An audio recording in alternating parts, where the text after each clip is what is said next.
রাজধানী ঢাকার বাজারে গত কয়েকদিন মাছের সরবরাহ কমেছে, পাশাপাশি টানা বৃষ্টির কারণে ক্রেতাও কিছুটা কম। এতে ইলিশসহ সব ধরনের মাছের দাম বেড়েছে। 1 কেজির চেয়ে বেশি ওজনের ইলিশ প্রতি কেজি বিক্রি হচ্ছে 2600 টাকায়। বেড়েছে গরিবের মাছ হিসেবে পরিচিত পাঙাশের দামও। বড় আকারের পাঙাশ প্রতি কেজি বিক্রি হচ্ছে 280 টাকা দরে।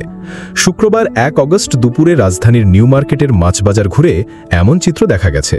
বাজার ঘুরে দেখা যায় 6 কেজি ওজনের কাতলা মাছ প্রতি কেজি 700 টাকা দরে বিক্রি হচ্ছে। এছাড়া 10 থেকে 11 কেজির কাতলা 850 টাকা প্রতি কেজি বিক্রি হচ্ছে। ছোট চিংড়ি প্রতি কেজি 600 থেকে 700 টাকা, ভোলই 450 টাকা কেজি, পাবদা 450 টাকা ও তেলাপিয়া 220 কেজি দরে বিক্রি হচ্ছে। বিক্রেতারা বলছেন বাজারে বড় মাছের বিক্রি কিছুটা কম। তাছাড়া গত 2 দিন মাছের সরবরাহ কিছুটা কম থাকায় দাম কিছুটা বেড়েছে। আবার সকাল থেকে বৃষ্টির কারণে ক্রেতার সংখ্যাও কিছুটা কম। ক্রেতারা বলছেন বাজারে মাছ কম থাকায় বিক্রেতারা দাম বেশি চাচ্ছেন। তবে ইলিশের দাম বাড়তে বাড়তে এখন মধ্যবিত্তের নাগালের বাইরে চলে গেছে বলে মনে করছেন তারা।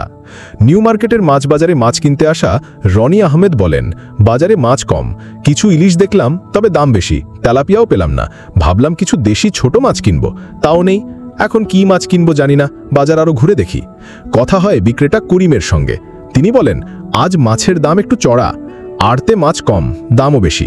অল্প মাছ এনেছি, কিছু বিক্রি হয়েছে। আজ ছুটি থাকায় বিকেলের পরও ক্রেতারা আসবেন।